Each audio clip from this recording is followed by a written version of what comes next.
12月10日是国际人权日。2022年人权日主题：尊严、自由、正义，人皆有之。身居澳大利亚的满洲爱国者吴桐先生与民主中国阵线的众位手足一道组织参加了世界人权日抗议活动，一道声援近期中国学生组织的反封控要自由的白纸运动，并打出满洲国5色国旗，向世界展示满洲人热爱自由、捍卫人权、争取复国的决心。与会者还有美国著名学者、悉尼大学社会学家萨尔瓦托·巴博斯教授。巴博斯教授发表了慷慨演讲：“习先生，请拆掉你的墙。”这是效法了里根总统1987年6月著名的柏林墙演说。3年后，柏林墙便轰然倒塌，苏联邪恶帝国解体，被奴役的各国重获独立自由。倒行逆施的中华帝国也必将步其后尘。1948年12月10日，联合国大会通过并颁布《世界人权宣言》，这份具有里程碑意义的重要文献。这份文献宣布了每个人固有的不可剥夺的权利，不分种族、肤色、宗教、性别、语言、政治或其他见解、国籍或社会出身、财产、出生或其他身份等任何区别。从此，12月10日成为国际人权纪念日。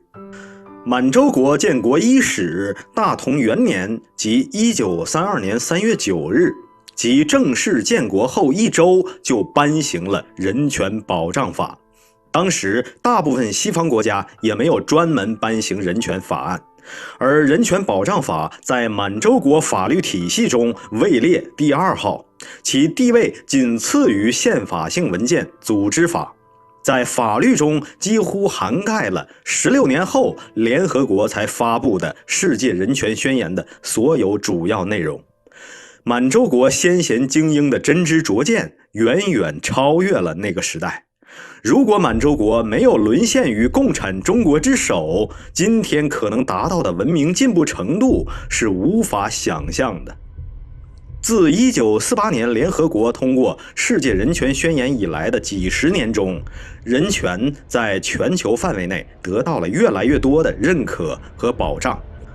世界人权宣言造就了一个不断扩大的人权保护体系。如今，该体系也关注残疾人、土著人民和移民等弱势群体。然而，世界人权宣言中对尊严和权利平等的承诺，却在近年来屡屡遭创。当今世界面临着持续不断的新挑战，例如大流行病、战争，随时可能引爆的不平等、道德沦丧的全球金融系统、种族主义、气候变化等。但世界人权宣言中所载的价值观和权利，为我们的集体行动指明了方向，不让任何一个人掉队。回望满洲国在90年前就已经颁行的人权保障法和现在中国非法占领各国各地人权和民生的惨状，不由使人感慨万分。但新一代的满洲人已经成长起来，并重新认知真实的历史和中国对满洲刻意打压掠夺。在中国集权体制穷途末路的今天，不但中国境内大批青年学生走上街头发起抗议，争取自由和权利，越来越多的满洲人也逐渐意识到，复国独立才是满洲的唯一出路。满洲传媒综合报道。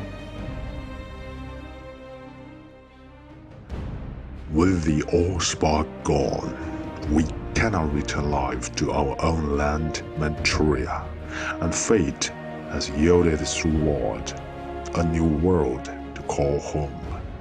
We live among its people now, hiding in plain sight, but watching Manchuria in secret, waiting, preparing. Our race is united by a history long forgotten, and a future we shall face together. I am Manchurian, And I send this message so that our past will always be remembered. For in those memories will live on. I send this message to any surviving Manchurians taking refuge among the stars. We are here. We are waiting. All Manchurians, unite.